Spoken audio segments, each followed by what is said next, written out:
Pilok, ma-memory po na doon. Okay, no? Dito sa banata natin ngayon, dito sa set B, forensic, 6 na area, hindi nyo kailangan makabisado agad. Hindi nyo kailangan ma-memorize agad ito yung turo ko dito. Ang kailangan ko lang sa inyo ngayon sa live, ang kailangan ko sa live, maintindihan, pakimute.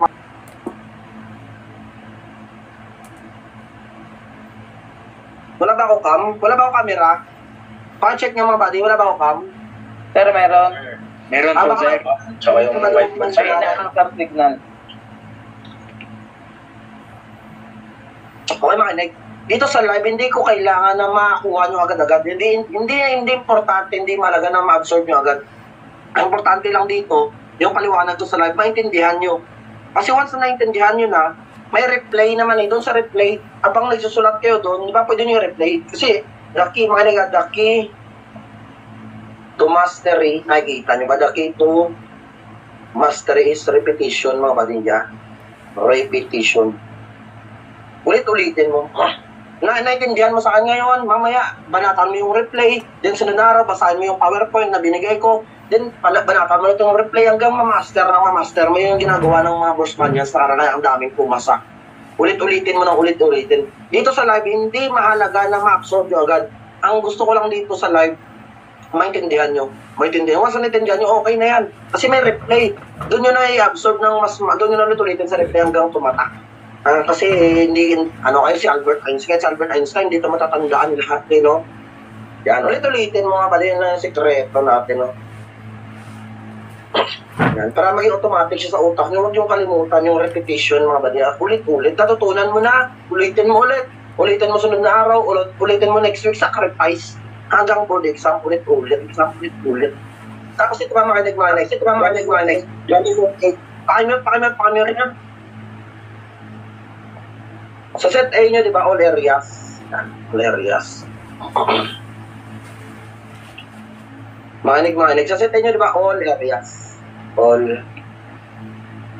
Ibig sabihin, andyan si CLJ, andyan si Leia, andyan si CCDI, andyan si Forensic, andyan si Criminology, andyan si Corad, CA. Yan yung set A nyo. Then sa set B, nag-open tayo ng set B. Ang ngayon ang open natin is set B forensic. Banatan nyo yung set A. After natin sa live sa FS, banatan nyo yung set A, din reply nyo yung set B ng FS.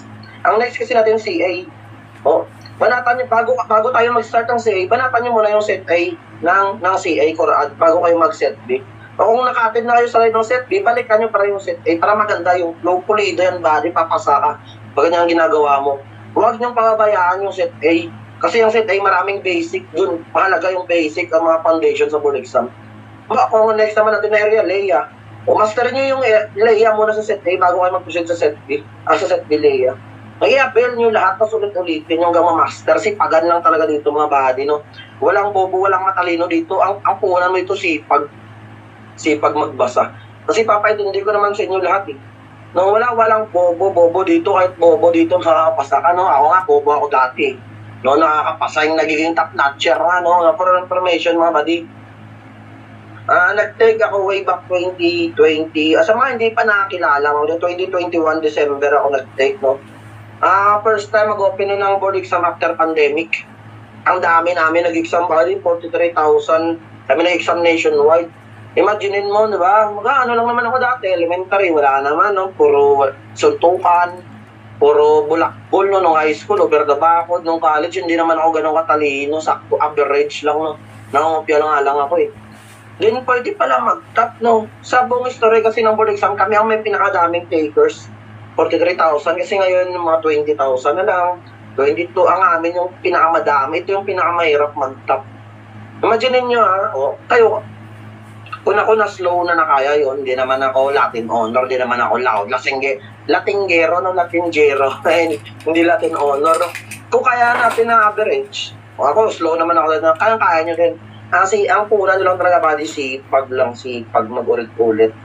Hindi naman kayo mapapamahal dito, no? O sige, start na tayo. Sir, daming sinasabi. Start tayo ng forensic, mga buddy. May nawala. Okay. Hanggang gabi to, ha? Palag ba hanggang gabi? Palag ba to hanggang gabi? Palag, sir. Yes, sir. Sir. Palag, sir. Yun know. Yes, sir. Sir. Ito. Paango na Dennis. Ayan. Personal identification, no? Okay. Makinig kayo mga buddy. At saka lang kayo sumagot pag sinabi kong sumagot. No? Pagka nagpapaliwanag ako, mag-mute kayo para malinis yung record natin. Yan. Okay ba? Ang unang babanatan natin is kalmado lang naman yung review natin para lang tayo nagkukwentuhan sa kanto, no? Ayaw kasi nung formal, kagaya sa ibang representer, formal, hindi ako ganun. Ang inang kahit mag-inom ako dito, kahit mag-inom kayo dyan, pwede, no? Ang importante lang natuturo ko sa inyo yung dapat yung matutunan na at kailangan sa board exam. Start tayo, daming bola, no? Uunahin natin to, no? Forensic. One yun, no? Forensic. Tama ba? Sa mga nahihirapan dito sa college, huwag kayong mag-alala, basic, babysicin natin. Tara ba? Tatak burst ba? No? Sabi, lahat ng komplikado ay ginagawa niyang simple. Tingnan natin kung ito yung lyrics. Okay, ito yung una natin, no? Kasi ang bida talaga dito sa personal identification naman, yung tinatawag natin na fingerprint. Yan. Kasi yung fingerprint, isa siya sa mga personal identification. Pag sinabing personal identification, kaya identification, personal. Ito yung mga iba't ibang technique para ma-identify mo yung person. Yan yung inaaral natin dito. Iba't ibang technique para makilala mo yung tao. Kasi maraming ways para makilala mo yung tao, hindi lang yung fingerprint. Pwede rin mukha, pwede rin DNA, pwede rin manner of walking pag naglalakad, pwede rin yung mga nunal, pwede rin yung buhok, pwede rin yung tato. Maraming pamamaraan, maraming technique para makilala mo yung tao. Pero yung pinaka-the best dyan, pag tinanong ko, what is the best technique? What is the best method? Or what is the most reliable method of identifying a person? Fingerprint talaga ang bida dyan. Kasi yung mukha mo pwede magkaparehas. Yung tato pwede magkaparehas. Yung DNA mo may kaparehas yan sa identical twins mo, magkaparehas din. Lahat yan sila pwedeng mamapeke. Pero yung fingerprint mo, ikaw lang meron yan. Kahit sa pong daliri mo, magkakaiba yan. Yung fingerprint mo, hindi yan makikita sa iba. Yung sinasabi ng principle of individuality, mamaya babanatan natin. I guess nakuha nyo na yung concept ng personal identification. Start from the basic, mga buddy. Fingerprints is an impression designed by the end joint of the fingers. So dito yung banda. And thumb sa lalaki on smooth. Ulitin ko, fingerprint is an impression design. Ito na yung impression na dinesign ng end joint ng finger natin, pwede rin sa thumb, doon napunta sa smooth surface. Example ng smooth surface, yung yung laptop nyo, pag nilagay ko dito, smooth surface yan. Blackboard nyo, whiteboard nyo, mga smooth surface yan.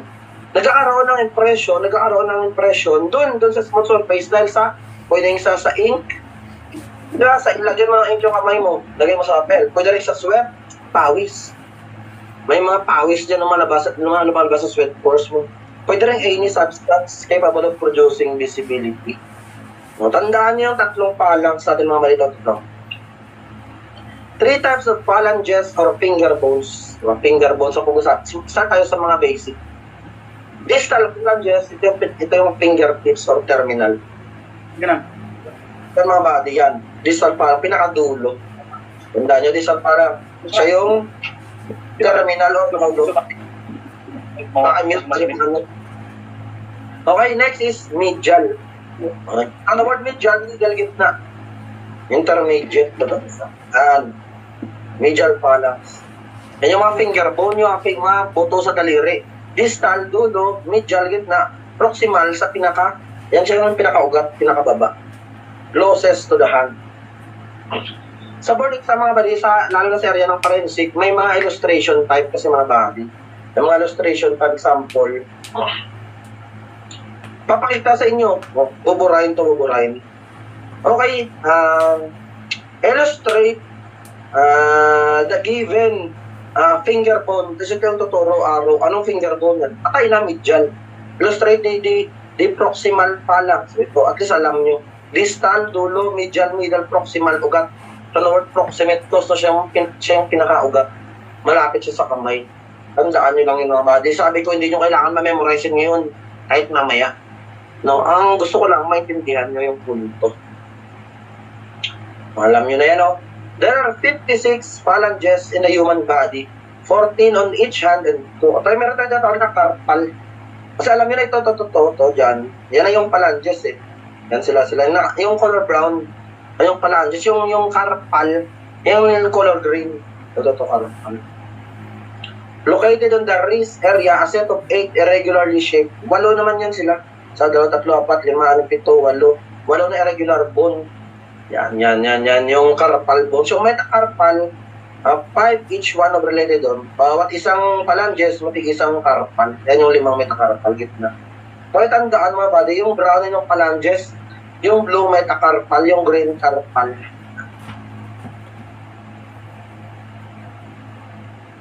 Mamaya after live, bibigay ko naman yung PowerPoint nung sa inyo. Bibigay ko sa send ko yung link ng PowerPoint yung sa Telegram din, sa setb na GC. Para pwede yung banata ng basahin. Punta naman tayo sa pagsabing palmar, front of the hand, pertaining or corresponding of the palm. Ito, palmar, palm. Yan. Front of the hand. Sa likod naman, dorsal. Yan, dorsal, back of the hand. Plantar, talampakan, pertaining to the sole of the feet. Yung sole of the feet, talampakan. Yung plantar. Pakitandaan, kasi dyan may mga prints din dyan. No, dito may mga footprints din dyan. Yan. Ball zone, dito sa pinaka, is a large cushion below the base of the big toe, dito sa baba. Yan. Sa hinlalaki nyo sa paa. Yan yung tawag dyan is ball zone. Large cushion below the base ng big toe nyo. Pag sinabing tenar zone is a large cushion at the base of the thumb. Ito naman siya. Yan. Large cushion at the base of the thumb. Tenar zone. A base of the big toe, ball zone. Base of the thumb, or tenar zone, embraces the large cushion below the base of the little finger. Ito naman, base of the little finger to little finger kasi hypotenar zone naman. May tandaan no, baka pumitik sa board. Start tayo sa basic, no? Tama ka, basic naman yun lahat. Punta tayo sa carpa delta zone, is an area about the center of the palm down near the wrist. Kasi dito sa inliliit mga body, kasi dito hypotenar sa inliliit. Sa inlalaki dito, base ng lalaki, tenar. Dito sa gitna, yung bakante sa gitna na yan, ang tawag yun is carpa delta zone, center of the palm. May tandaan, pag tinuro yan sa board, alam na, carpal delta zone. Kasi sabing calcar zone, the area at the heel. Dito banda, calcar zone. Tibial zone is the area on the big toe of the foot. Ito yung big toe. Yan. Derives from the tibia bone. Ito yung tibia bone natin of the lower leg which corresponds to the radius bone of the forearm. Yan. Hindi nyo kailangan ma-memorize yan ngayon. Mamaya basahin na doon nyo yung memorize kasi ang dami. Alam ko yan kasi nag-review din ako eh. Mariba na lang kung may photographic memory ka, no? Para ka nag-screenshot, no? Kung may ganun ka, photographic memory. Wala ka naman photographic memory. Ang meron lang sa'yo, autographic memory, no? Puro kalaswaan, no? Walang ganun. Mamaya nyo memorize after live. Basta nabiyats nyo lang. Ito na po natin sa 3 dogmatic principles of fingerprint. Magsinabi kasing dogmatic idea na sinusunod. No? Ito yung 3. Fingerprints are governed by 3 dogmatic principles which are recognized judicially by the courts all over. Pininiwalaan ng korte. Yung 3 principle na ito, pininiwalaan ng korte. Kaya tinatanggap yung evidence. Kaya nga tinatanggap sa korte yung evidence tinatanggap yung fingerprint sa korte as evidence dahil sa dito, dogmatic principle na ito. Kasi pinapaniwalaan ng korte ito. O ano yung 3? Principle of individuality. Yan ang una. Principle of individuality, principle of permanency, tsaka principle of infallibility. Isa-isahin natin yung 3 principle. Makinig, huwag kang kukurap mga body. No? Pag sinabing individuality, no 2 persons have the same fingerprint. Walang 2 taong magkaparehas ng fingerprint. Wala. Yan yung sabi ng individuality. Based on statistics probability, wala men. Kahit yan mismo mga daliri mo, walang magkakaiba dyan. Walang magkakatulad dyan. Kahit sabihin mo kambal mo pa yan, kambal mo pa. Ang sabi ng individuality, kahit kambal mo pa. 2 persons kayo, magkaiba kayo ng fingerprint, men. Ayun yung sabi. Yun lang yung point. Tandaan nyo, individual, walang. Ganito lang ang point, yung principle of individuality, yung fingerprint mo sa'yo lang, hindi makikita sa iba. Sino yung mga proponent, sino yung mga tauhan na nag-propose itong principle of individuality? Sino-sino yung mga tao na nag-propose? Siyempre, una dyan si Francis Galton.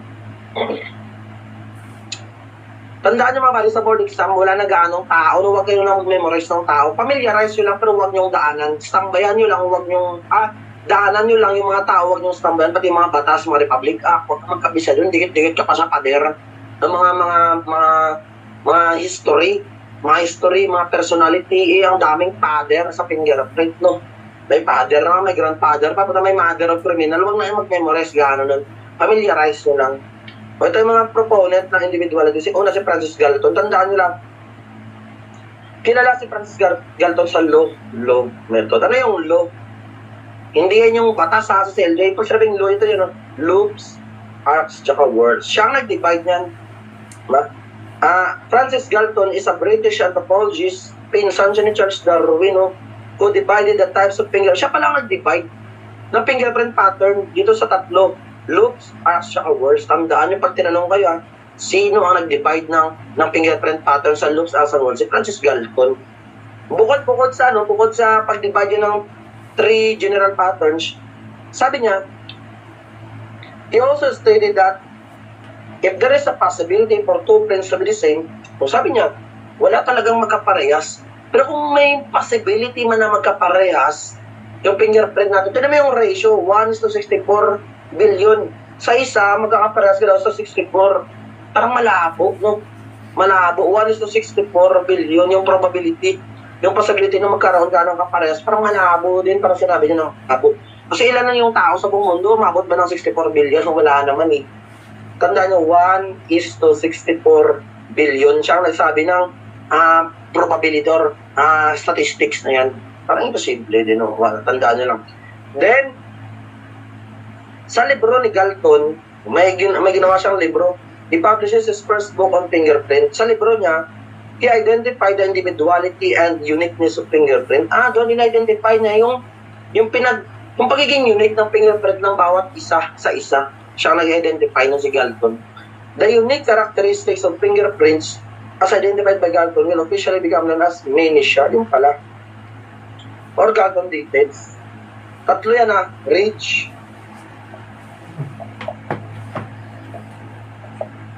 characteristics, Galton details or minutia, parang-paras lang yan. Pag sinabi kasing rich characteristics, yan yung characteristics ng fingerprint mo. Diba? Andiyan si bifurcation. Ito papakita ko sa inyo mga bata. Skip muna tayo. Yung labo. Yung layo palang layo. Sige, mamaya na yung papakita ko sa inyo yung rich characteristics na yan na sinasabi ni Galton. Yan. Yung rich characteristics, yan yung bumubuo sa fingerprint nyo. Andiyan si bifurcation, si pipeline, si core, si delta, si dot, si island ridge, si enclosure. Basta lahat ng characteristics na bumubuo sa fingerprint mo, tawag dyan is rich characteristics, Galton details, or minutia. Yan yung bumubuo sa fingerprint mo. Yan yung rich characteristics mo. Siya ang nakadiscover niyan, si Galton, ganyan siya kabusisi yung pag-aaral sa fingerprint. Tandaan nyo lang, minutia. Siya din yan. Tandaan nyo yung mga contributions ni Galton sa principle of individuality natin. Minutia, rich characteristics, or Galton details. Pwede naman kayo mag-take note dyan ngayon. No? Pwede kayo mag-take note. Next, may dalawang tao na nag-propose itong individuality. Bukod kay Francis Galton, nandyan din si J.C.A. Mayer. J.C. Mayer or J.C.A. Mayer. Paras lang naman. Sabi ni J.C.A. Mayer, he stated in his book, gumawa siya ng libro niya, at ang sabi niya doon, although the arrangement of the skin ridges is never duplicated, hindi daw na-duplicate sa iba yung arrangement ng natin fingerprint. Nevertheless, the similarities are closer among some individual. Yan yung sabi ni J.C.A. Mayer. Although na hindi naman totally 100% na magkaparehas yung fingerprint, pero may iba na halos magkaparehas. Example niya siguro mag-aanak, halos magkaparehas kayo ng fingerprint. Halos lang, pero hindi sila sabi eksaktong magkaparehas. Kaya ang sabi ni J.C.A. Mayer sa libro niya, French ata to kung yung na to, you know, ano to, Mechi, Copertaplen, Next, Dazo, Gehoregen. No, grabe naman pag ako sa English, ito lang naman, oh. Although the arrangement of the skin ridges is never duplicated into two, hindi na duplicate, pero yung iba halos magkaparal. Yun ang ibig sabihin. Kasagsagan ko pa mga body. Nag-review kasi ako sa board exam 2 years mga body. 2 years ako nag-exam. Pag-graduate ko kasi, ang tawag ito, pag-graduate ko, nag-pandemic, na-cancel yung board exam 4 na beses. Noon, ibig 2 years din ako nag-review. Anyway, lahat ng kami ng top-notcher na kasabay ko, 2 years kami nag-review kasi yun nga, dahil sa pandemic. No? Lahat yan, nung during prime ko pa sa pag-review, no, kasagsagan pa sa pagiging halimaw ko sa pag-review sa natang dito sa pagiging ako. Lahat yan minememorize ko, anatomy, check, Copertaplen, memorize ko yan lahat. Lahat ng father, memorize ko yan, mali pala. Pati na mo. Kapag tanto, pakimute, kikik ko kayo dito Okay, yun nga, yun sana. Tuloy. Yun yung sabi ko. Mali pala, yung mga dating mali ko sa pagre-review, gasto sa oras, nagkakabisado ako ng mga tao, ng mga batas, no. Ayoko maulit sa inyo, mga body. Gusto ko gamitin niyo yung oras niyo ng wisely, mas matipid. Yan. Tandaan niyo lang yung dalawang proponent ng individuality, si Francis Galton, tsaka si JCA Mayer. Yan na. Tapos na tayo sa individuality, Ang sabi ng individuality, walang tao magkapares ng fingerprint. Sabi naman ng permanency, or other term ni permanency, constancy, pwede rin man immutability. Alat-alas lang yun, baka mamaya wala sa choices si permanency, no? Andyan para sa immutability, hindi mo alam. At least ngayon, alam mo na. No? Sabi ni permanency, principle of permanency, that the friction ridge once fully developed.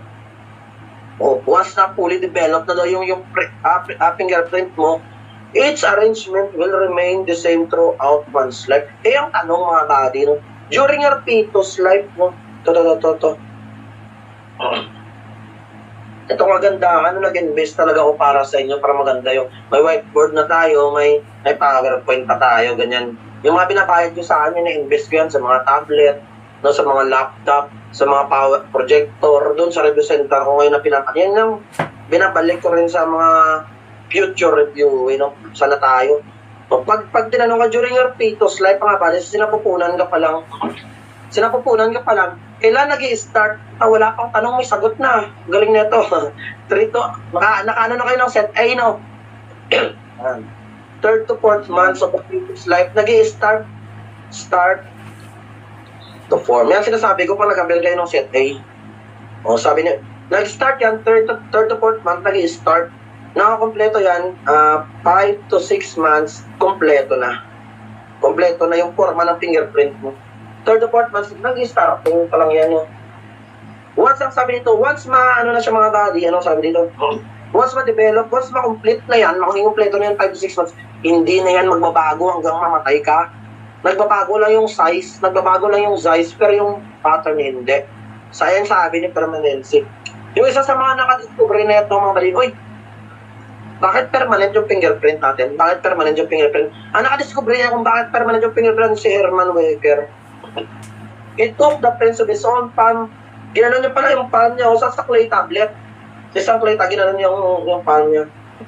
And after 41 years, ang tagal nung 41 years, we printed the same palms to prove that the prints do not change.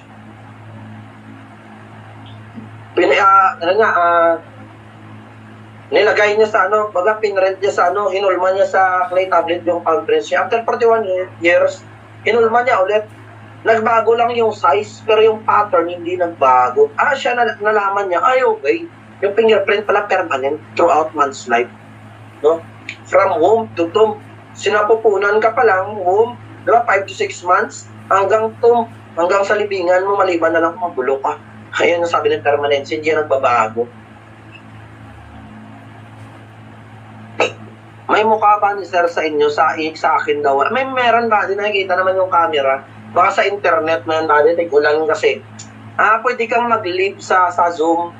Enjoyin ka lang ulit.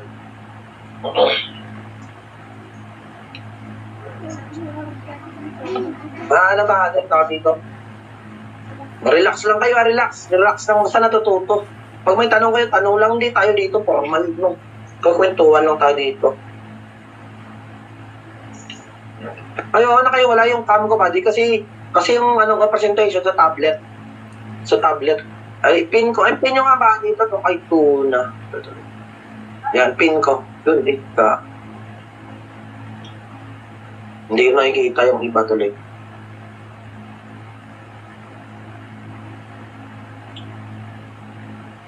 Yun. Nakikita nyo na ba yung cam? Mahirap pag nakapin, hindi ko nakikita yung iba. Nakikita ko lang, mukha akong tanga dito, kinakausap yung sarili ko. Okay. Nakikita naman ba, buddy? Okay, nasa kabilang slide. I-pin nyo na lang, i-pin. Okay na, wala ano, ayaan nyo na yung mukha ko. Hindi naman lalabas sa board exam. Hindi naman lalabas sa board exam yung mukha ko, no? Importante naman, yung presentation lang, malaga yung presentation. Hindi naman lalabas sa mukha ko ng board exam, eh. No? Ay, buhay na yan. Sige. Yung iba kasi gusto makita, no? Artista. Guwapo mo kasi, sir, no? Salamat, di, no? Oo na lang. Sige. Father of Horse Banyans, no? Yan na ang tatak horse ba? Kami sana yun na yung track natin. Kami saduhin yun, baka lumabas sa board exam yung title, no? Ano yung title ng soundtrack ng mga Horse Banyans? Sagot yung tatak horse ba? Yan. Lakas ng tama mo. Punta naman tayo sa infallibility, mga buddy. Ano naman yung infallibility? Pangatlong principle.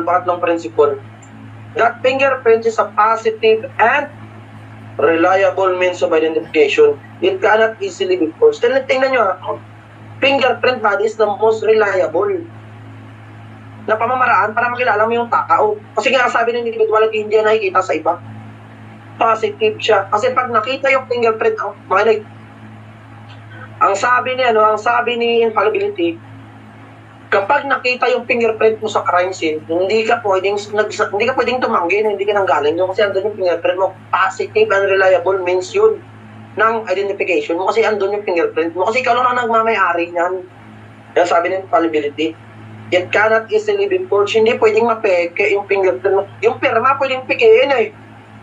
Yung pirma pwedeng pikiin yan, men. Yung mukha mo, pwedeng pikiin yan. Surgery, no? Magpa-surgery ka, pwedeng napipeke yung mukha. Yung sulat, napipeke. Yung pirma, napipeke. Kung yung fingerprint mo, it cannot easily be forged. Yung sabi ng infallibility. Ang kilala dito sa infallibility si Henry Foltz. A surgeon at Chukeiji Hospital, Tokyo, Japan, who claimed that the Latin prints would provide a positive identification of offenders once apprehended. Yung mga Latin prints daw, mga buddy, alam niyo yung Latin prints, yun yung mga prints na gawa sa pawis nyo. Tingnan nyo, dito nilagyan ko ang finger yan sa camera. Hindi yan kita. Ang tawag yan Latin print, gawa yan sa pawis.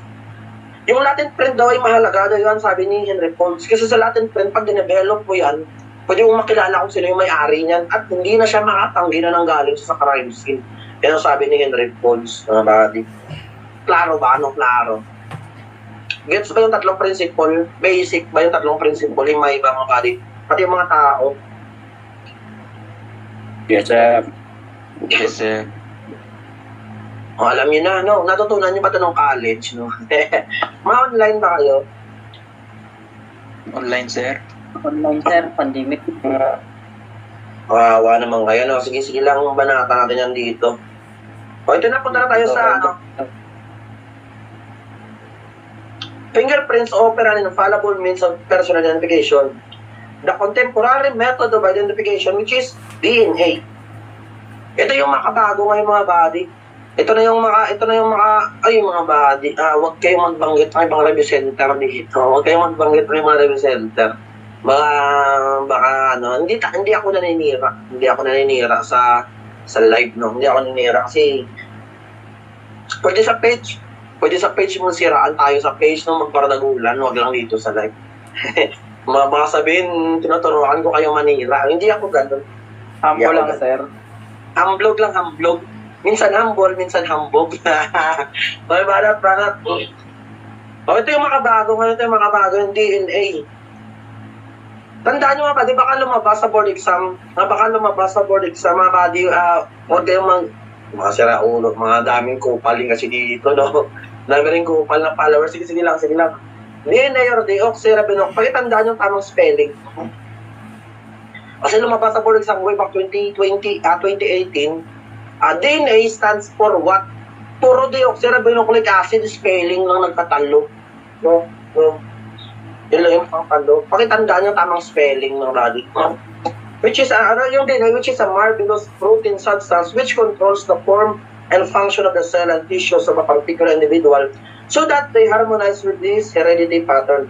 Is less credible and no match to the infallibility of finger. Ibig sabihin mga body, makinig, pag tinanong kayo sa board exam, what is the most reliable means of identification? Ang pinaka-reliable sa lahat, fingerprint. Ano yung second most reliable? DNA. Siya yung pangalawa. Yan yung pangalawa sa fingerprint, DNA. Bakit siya pangalawa? Kasi yung DNA, may kaparehas yan, identical twins. Okay, yung identical twins, magkaparehas pa lang sila ng DNA. Yan yung kay nanay DNA, identical twins. Magkaparehas sila ng DNA. Pero magkaiba yung identical ng fingerprint. Most reliable, fingerprint. Second most reliable, pag tinanong second most reliable, DNA. Ano ibig sabihin ng DNA? Ayan, paki-memorize niya. Next. This infallibility of fingerprint brought about the downfall of the Bertillon system. Mamaya i-discuss natin itong Bertillon system na yan. Kasi yan yung pinalitan ng fingerprint. Dati kasi yung way of identification dati fingerprint. Hindi, mali. Ang naunang ways para ma-identify yung tao is Bertillon system. Pinalitan nga lang siya ng fingerprint. Dahil sa West case, mamaya imay natin kung ano yung West case na yan, mga buddy. Ito lang kagandahan pag nagtuturo ako sa mga bourse banyan sa online kasi hawak ko ang oras ko, no? Kasi pwede ako mag-lecture ngayon dito hanggang gabi. Hindi ko kayo titipidin sa paliwanag, mga buddy. Unlike sa review center kasi 8 hours, no?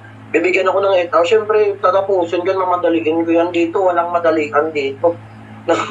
Hindi ka na mamadali. Hawak natin. Ganyan ko kayo kamahal, no? Wala na madaliin ko kayo dito. Kayo na nga lang yung magiging produkto ko, no? Kailangan pumasan yung mga body. Sipag lang. Ito na. Ito mga body. Sige, hapyawan natin. Ito kasi yung anthropometry. Ito yung anthropometry or Bertillon system. Ang nag-devise yan si Alphonse Bertillon. Using a measurement of the human body sa basis of identification or bone measurement. Yan yung Bertillon system. Or bone measurement. Ito yung mga body. Sinusukat-sukat yung iba. Sa Kansas kasi dati yung kulungan dati, yung way para ma-identify yung preso na yan, ikuhanan siya ng anthropometry or bone measurement. Ito, sukatin yung buto niya. Buto buto hindi buto. Iba yung buto. Buto, bone. yan, iba, diba? Kasi naniniwala si Bertillon na lahat ng tao magkakaiba doon ng sukat ng buto. Hindi. Merong West case, mga buddy. Ito tong West case. Yung West case, sabi ng ibang libro, kambal, identical. Sabi naman ng iba, hindi naman magkano-ano. Kasi nangyari sa kulungan dati mga dito sa Kansas, dito. Leavenworth, Kansas, nangyari, bago ka kulong sa kulungan nila, kukuhanan ka ng anthropometry tsaka mugshot. Anthropometry tsaka mugshot, yung dalawang way para makilala ka. Ang nangyari, si William West tsaka si West Case. Ang binang iba, kambal, sabi ng iba, hindi, pero problema na nila yun, pahala kayo dyan, basta ganun, no? Unang nakulong dyan si William West. Kinuhanan siya ng anthropometry tsaka mugshot. Pagkaraan ng ilang taon, nakulong naman si Will West. Nanguna kasi si William West. Then si Will West nakulong, kinuhanan siya ng anthropometry tsaka mugshot, parehas yung mukha, parehas yung anthropometry. Siya yung nagpawalang bisa sa anthropometry kasi sabi ni Bertillon, walang tao magkapares ng sukat ng buto, meron, West case. Doon nagpawalang bisa, siya yung nag-defeat sa anthropometry. Siya yung nagpawalang bisa sa anthropometry. Wala palang bisa yung anthropometry, hindi naman pala totoo. May magkaparehas naman pala. Ang pumalit sa anthropometry, itong fingerprint na. Yan, pag tinanong kayo what defeats anthropometry? Nagpawalang bisa sa anthropometry, bone measurement, West case. Yan. Isa lang yun na yung kwento ng West case. No? Ni Sa'yo na gawa ka na lang sa'yo. Okay, next. Oh, ito yung mga kapatid ni fingerprint or related sciences to the study of fingerprint. Masarap pa manood mga buddy, masarap pa makinig kapag, lalo na pag napakinggan mo yung set A. Sarap nung maganda yung flow. Yan sabi ko na yan yung set A. Kasi yung iba dito, patak ng set A, maganda yung flow. Tuloy-tuloy. Unlike inuna mo yung set B, di ba? Pag inuna mo yung set B, medyo naglalag. Naglalag. Kasi hindi ka na kasi nag-set A. Kasi yung set A mo, ano yun eh. Yun ang continuation ng set B, no? Okay, pala tayo sa mga kapatid ng fingerprint. Keroscopy. Keroscopy derived from the Greek word. Ibig sabihin, ito pala, copy. Scopy, tsaka care, ibig sabihin, hand. Scopy, meaning examine. Pag sinabi kasing scopy, mga body, study yan. Keroscopy, dactyloscopy, poroscopy. Ibig sabihin, study. Study of what? Study of hand or study of fingerprints of the palm of the hand. In short, ang ibig sabihin ng keroscopy, study of palm print. Lang yun ang palm print. Yan pala yan. Ito palm print. Dito, damay palm. Yan ang study. Ang ibig sabihin ng keroscopy, inaaral yung palm print. Ang father of keroscopy, mga is si William Herschel, ang father of keroscopy. Yan.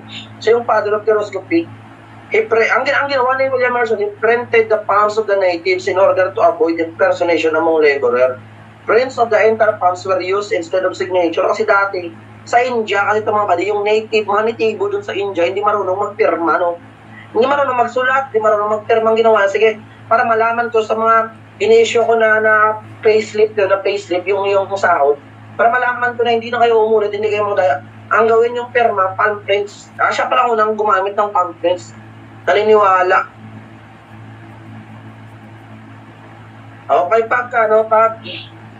ganito eh. Tatawa ako sa inyo. Bayaan nyo na yun sila. Focus tayo dito, bali focus. Napuputol ako. Sige. Sana ba ako? Yung ginagamit ni Herschel dati, yung ginagamit. Madaming kupal din dito na burst banyans. Akala ko sa mga burst banyans, mabait, no? May mga kupal din pala. O, ulitin ko ha. Yung ginagamit dati ni Herschel is, imbis na pirma, hindi marunong magpirma yung mga native eh. Hindi marunong magpirma yung mga native, palm prints na lang. Naniniwala kasi na yung palm prints ng bawat tao magkakaiba. Kaya siya tinagurang father of keroscopy, study of palm prints. Yung kauna-unahang tao, the first person Herschel, yung kauna-unahang tao na kinuha na niya ang palm prints, si Rashad Harkundai. Basta siya, si Rashad Harkundai. Yan. Podoscopy, derived from the Greek words podo means foot and scopen. Study of footprints, study of foot. Ibig sabihin kasi ng podo, foot. Yan. Podoscopy, study of footprints. Okay.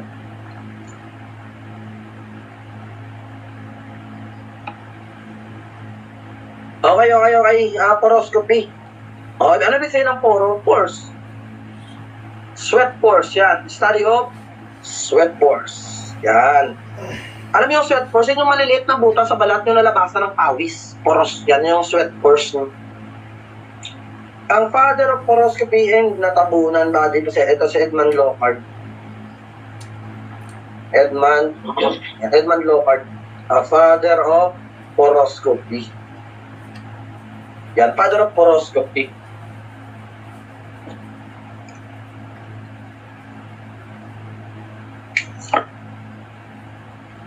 Tandaan nyo lang ang poroscopy, study of sweat pores.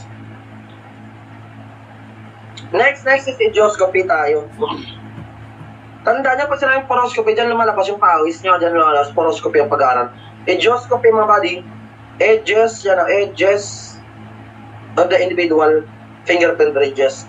Is method of identification through the examination of the unique details and characteristics found along the edges, dito sa edge.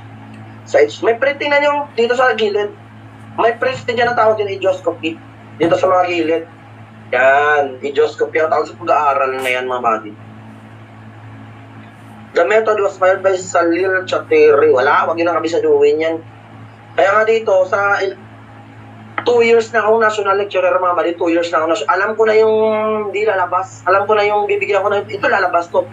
Pag sinabi kong lalabas, malaki ang posibilidad na lalabas yan. Pag sinabi ko hindi po, kaysa nyo na. Alam ko na yan, no? Kaya nga ang trabaho ko sa National Lecturer, ito lang mag-aral lang ang mga lalabas sa board. Kaya alam ko na yan. Kung may tiwala kayo sa akin, baka sabihin nyo hambog, sigurs ba? Hindi, sa inyo na yan kung may tiwala kayo, no? Sa pag sinabi ko yun na yun. Scientific methods of personal identification. Ito pa, mga iba't ibang way. Mga iba't ibang way para ma-identify mo yung tao. Siyempre, ano si portrait parler. Pag sinabing portrait parler, sa French kasi ito mga bali, sa English, speaking likeness. Ano ang tanda niya ng verbal description. Yan. Dinidescribe, yung way para makilala mo yung tao, dinidescribe mo siya verbally. Ganito yung ano niya, ganito yung kilay niya, ganito yung ilong niya, ganito yung bunganga niya, ganito yung bibig niya, ganito yung ngipin niya. Dinidescribe mo siya verbally para makilala. Yan yung ibig sabihin ng portrait parler or personal description. Bukod sa portrait parler, ito yung photography. Yan. Photography was first applied as a means of personal identification in police work. Pag tinanong ko sa police exam, ano yung unang gamit ng photography sa police work? Personal identification ng sagot para makilala. Kaya natin yung mga nakakulong, kinukuha na ng mugshot. Yun na yung mugshot, buddy. Yun na yung mugshot. Yan yung inventor niyan. Si Alphonse Bertelion din. Si Alphonse alias lang, Bertelion. So yung nag-device ng anthropometry or Bertelion system, siya din ang nag-device ng mugshot niyan. Siya nagpauso niyan. Kaya siya talaga ng father of mugshot din. Si Bertelion, father of personal identification, dahil yung sistema yung unang ginamit, anthropometry. Bukod sa father of personal identification, siya yung father of mugshot. Siya ang nagpauso niyan. Sa bulik sa amin lalabas na ng tao, siguro isa-isa, dalawa. At least alam niyo, pag lumabas. Ulit, pag tinanong ko sa bulik sa ano yung unang gamit ng photography sa police work? Ano yung gamit ng personal identification para makilala? Pero ang tanong, okay, ito na yung anthropometry. Ni Bertelion, yung bone measurement. Yung basis of Bertelion method of identification, mamali, human skeleton does not change after 20 years. Yung pala, after 20 years, hindi pala nagbabago. Kaya ginamit yung for identification. It is impossible for two human beings to have bones alike. Yun yung sabi niya. Measurement is taken with the aid of simple instrument. Pwedeng roller, pwedeng anong tawag, meter stick, pwedeng ano yung isa. Nalimutan ko yung anong, bahala na, hindi ko alam. Yung ginagamit ng may, basta yun na yun. Nalimutan ko yun eh. Measuring tape pala, measuring tape lang pala. Ito yung basis ng Bertelion, ba't pinapaniwalaan yung anthropometry ito? Yan. Pag tinanong kayo ulit, ano yung nagpawalang visa sa anthropometry? Anong case yung nagpawalang visa? Sabi niya, walang kwenta yung anthropometry, di naman totoo. Anong case? Very good. West case. West case. Basic, no? West case. Siyempre, hindi mawawala yung fingerprint identification natin. Fingerprint is the most unique way or yun is the most reliable means of identification. Siya yung bida. No? Pwede rin makilala yung tao sa pamamagitan ng handwriting identification. Paano siya magsulat? Yan, makikilala mo rin yung tao dyan. Minsan kasi pag nagsulat siya, ganito ang slanting, no? Ganito yung slant. Ganyan. Okay, alam ko na nagsulat yung si Sir Bors ba? Pag ganito naman yung slanting niya, alam ko, tropa ko yan. Yung isa naman magsulat, ay, ang layo ng space na isa't isa. Yan, pwede mo rin makilala yung tao sa pamamagitan ng handwriting. Pwede rin tit minor, ang tawag doon sa pag-aayan sa study of bite marks, odontology. Tit. Pwede mo rin makilala yung tao. O sa pamamagitan ng bite marks sa dentist. Yung bite marks mo, papakagatin ka kasi example sa mouthpiece, di ba? May bite marks ka doon. Kasi ang nangyari niyan, mga buddy, may tinanong sa bulik sa sunog na yung tao. Nakita mo daw yung tao, skeleton na. Saan ka daw ba hihingi ng tulong? Ulitin ko sunog na yung tao, skeleton na lang, buto na lang, bones na lang. Saan ka daw hihingi ng tulong? A, sa fingerprint technician. B, sa ballistics. C, forensic entomology. D, kay forensic odontology. Yun ang sagot, odontology. Kasi hindi mo siya pwedeng kuhanan ng fingerprints, buto na lang bite marks na lang. Yan, odontology ka mga ng tulong. Please alam nyo na, hindi na malilito pag tinanong. Siyempre dyan din yung blood grouping and blood typing natin. Type A ka ba? Type B ka ba? Type A, B ka ba? Type O. Pag tinanong ko, for example, what is the most universal donor? Anong type most universal donor, mga body? Most universal donor? Type ano? Very good type. Ano yung pinakabihira lang? Ano yung pinakabihira lang mahanap? AP. Very good type. Baka lumabas sa chemistry nyo. Siyempre, andyan na si DNA nyo. Second most reliable means. Yan discovered by Prof. Alec Jeffries in 1985. Ang bata pa ito masyado, si DNA. Tandaan nyo rin yung spelling. Yung second most reliable, si Ay, Prof. sir. Alec. No? Sir, excuse po. Tanong, banat. Sir, pwede po tanong. Banat lang, banat. Pwede, live, pwede. Sir, yung mga highlight po ba na yun, yung mga may pulang highlight po, lalabas po ba yan sa notes nyo po na ipapasa sa akin mamaya? Lalabas siya sa replay, pero sa PowerPoint hindi. Bibigay ko kasi yung PowerPoint tsaka replay. Sa replay, malalabas to. Yes, sir. Okay po, thank you po. Thank you. Banat.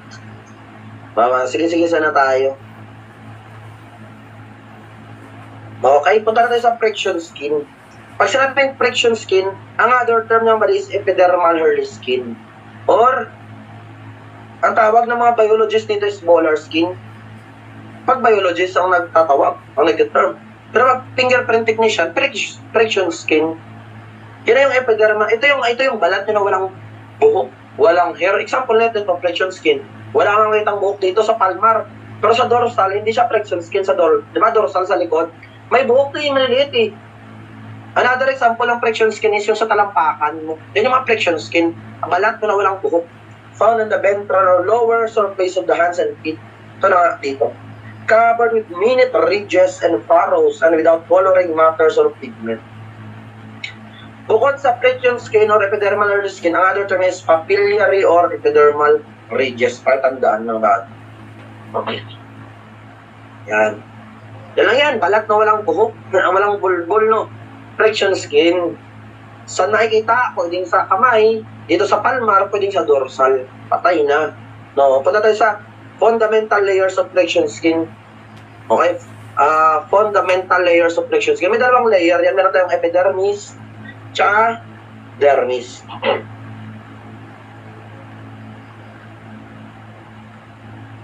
Okay. Saan na tayo? Kasi na may epidermis, ito yung outermost layer. Outermost layer ng friction skin. Ito siya mga bali sa taas. Ito pinakamataas. Ito unang layer. Outermost, pinakalabas ng layer ng friction skin mo. Epidermis, ibabaw. Ito na lang, aras inong ibabaw. Epidermis, no? Outermost layer, pinakalabas. Two main layers of epidermis, stratum corneum, stratum mucosum. Huwag yun ang aralin to. Pag nang-aralin to, wala yan, di yan lalabas mga pwede siguro sa science, no? Pag science, mas malalim na kasi yan. Yung epidermis is the inner layer sa dermis, sa pinakababa naman yan. Ito yung unang layer, epidermis, sa baba, dermis. Yung dermis kasi malapit na sa laman yan. Kaya pag pina-identify, for example, identify what layer of skin is this? Patay na epidermis. What layer of skin is this? Dermis. Dito makikita sa dermis si blood vessel, yung mga ugat mo, si dermal papillae, tsaka mga various glands and nerves. Yun kay epidermis. Tandaan nyo lang, unang layer, epidermis, pangalawang layer is dermis. O sa mga nanood ng set A, sino yung nakadiscovery ng dermis tsaka epidermis? Kaya tinagurang father of fingerprint. Sino nakadiscovery? Kaya siya tinagurang grandfather. Lolo, grandfather. Marcelo Malfigi. Ay, very good. Grandfather of fingerprint. Si Marcelo Malfigi. Siya kasi nakadiscover yung mga body ng dalawang layer na yan. Epidermis at dermis. Kaya nga yung isa dito pinangalan sa kanya yung isang subdivision ng stratum corneum, Malfigian layer. Marcelo Malfigi, grandfather of dactyloscopy or grandfather of fingerprint. May father na, may grandfather pa. May mother of criminals, kulang na lang dito, tita, tito, apo, pamangkin, happy family na, putang ina, wala namang lalabas na ganun, iilan na. Nakatisago ka pa ng ganun. Okay, alam niyo na, epidermis, tsaka dermis, basic. Amigay, tinan nyo ha, pag tinanong sa board exam, Pag nasugatan ka at ang tinamaan niya sa epidermis lang, inabot to ng sugat, epidermis, anong klaseng distraction yan pag tinamaan niya epidermis? Sagot sa mga nakatira ng set A. Temporary. Temporary, sir. Temporary. Pag inabot yung epidermis, temporary lang. Kasi yung babalik sa dati. Pag tinamaan yung dermis, permanent. No, sir. Permanent, sir. Permanent. Peklat na peklat. Kasi ang lalim niya, tinamaan na yung mga laman mo eh. Peklat ang mangyayari sa sugat. Magkaka-peklat pag dermis. Pag epidermis, babalik sa dati, temporary distraction lang. Okay, components ng flexion skin natin. Meron tayong ridge surface. Yung ridge surface sa kanya si ridge tsaka si parus. Tandaan nyo lang, pag sinabing ridge, elevated or hill-like, sa parang siyang bundok. Yan, bulubund. Ito parang bundok siya. Itong depressed, parang kanal yan si parus, mali. Depressed or kanal. Ito si ridge, ito parang bundok. Sa, ayan, yung si parus, yan yung kanal. Yung ridge, yan yung umbok. Kaya pag tinanong kayo sa board exam, ano yung dahilan ng black line? Ba't ba yung black line? Anong dahilan ng black line? Ridge or parus? Ridge siya. Ay, very good. Ano yung dahilan ng white line? Ano yung dahilan ng white line? Parus. Sir. Okay, very good. Pag tinanong what causes black line? Dahil sa ridge, kasi pag nilagyan mo ng ink, ang unang dumadampis sa ink, yung ridge. Yung kanal, yung parus hindi na inaabot ng ink, kaya puti. Yan. What causes black line? Ridge. What causes black line? Ridge. What causes white line? Parus. Ano sabi ni Buddy? Sir, pwede ka muna panoorin yung set A forensic. Pwede. Kasi nakabil ka naman ng set A. Kung medyo hindi ka nakakahabol ngayon, banatan mo na yung set A. Pero pwede ka naman makanig ngayon sa live, balikan mo na yung set A. Kasi ang inuna, para ni Buddy daw si LJ. Nag-announce ako sa page, di ba? Tsaka sa tawag dito, sa Telegram. Tsaka sa GC, unahin yung forensic set A para maging maganda yung flow. Ang next natin na CA, unahin yung forensic sa set A natin sa CA. Diba yung iba nakakahabol? Okay lang yan, bali pag hindi ka nakakahabol, okay lang yan. Kaya yung iba dito magagaling na, nauna lang sila eh. Banatan mo lang, banatan. Hindi sila magaling, mas nauna lang sila. Ganyan lang, hindi yan. Mas nauna lang yan sila. September 8 and 9, CA. Si Quadro Alas, kilala si Quadro Alas? Opo, sir. Kilala sir. Quadro. I-invite ko yun, malupit yun para sa inyo. Regional top notcher yung top 2. Yan, September 8. Mag-announce lang ako yan, basta mamaya mag-announce lang ako. Tandaan nyo lang, Ridge. Mag-announce lang mamaya, buddy, ng mas detalye. Pag sinabing Ridge, hill-like structure pataas, furrows, depressed. Alam nyo na yan. Sweat pores, dito dumadaan yung tiny opening, dito dumadaan yung pawis. Sweat glands that produces sweat. Sweat gland, ito yung bumubuo ng pawis mo, buddy. Sweat gland. Yan yung bumubuo. Tandaan nyo. Pag tinanong mo sa board, glands that produces sweat, bumubuo ng pawis, sweat gland. Dumadaan sa tube. Itong tube, yung buong pawis dumadaan sa tube. Ano tawag dyan sa tube? Sweat duct. Yan yung tube na daanan nyo. Then lumalabas sa sweat pores. Yan. Tandaan nyo lang. Nagpo-produce ng sweat, bumubuo ng pawis, sweat gland. Dumadaan sa anong hose, passageway, sweat duct. Lumalabas sa anong opening, sweat pores. Yan yung sani ng tawag na din na Latin rin. Naulit lang. Radius tiny elevation or hill-like structure. Ayan. Okay, pag sinabing dermal papillae, ano tong dermal? Makikita, pag tinanong ko, saan makikita si dermal papillae? Kay dermis. Pag tinanong ko, saan makikita si dermal papillae? Kay dermis. Dermal papillae are irregular phase component composed of delicate connective tissue. Ito siya mga bahagi. Dermal papillae. Ay, ito. Yan, yung mga yan, yan. Na mga protruding na yan. Yan si dermal papillae, mga body. And forming the ridges of the skin. Siya palang dahilan, ba't nagpaporma yung mga ridges mong dermal papillae? No? And forming the ridges of the skin on the palms. Yan pala ang dahilan, ba't pumaporma? No, may tumatawag. Yan pala ang dahilan, ba't pumaporma yung ridges, no? No? Kasi sa dermal papillae, mga kali, hindi na umabot kasi yung sa epidermis, wala namang mga blood vessel dyan eh. Wala namang mga blood vessel dyan, hindi na umaabot dyan. Siya din yung naghahatid ng nutrients galing kay dermis, papunta kay epidermis, siya din ang naghahatid ng nutrients papunta kay epidermis kasi wala nga ugat dyan kay epidermis. Kasi connective tissue protruding. To. Yan. Ito na, si Marcelo Malpighi, yan. Tawag na grabe yung mukha dati na ma-memory po na doon. Dati ng nutrients papunta epidermis kasi wala nga ugat dyan kay epidermis. Kasi connective tissue protruding. To. Yan. Ito na, si Marcelo Malpighi, yan. Tawag na grabe yung mukha dati na mga sinaunang mukha, no? Mga ancient. Ganyan pa lang yung buhok, oh. Professor of Anatomy at the University of Bologna, Italy, siya nakadiscover ng 2 fundamental layers of precious skin. Yan yung dermis at epidermis. Kaya tinaguri ang grandfather of fingerprint. He originated the term loops and spiral, and one layer of the skin was named after him. Yung Malpighian layer. He originated the term loops and yun nga. He written the book entitled The Externotactus Organo. Wait lang mga body, wait lang. Wait lang.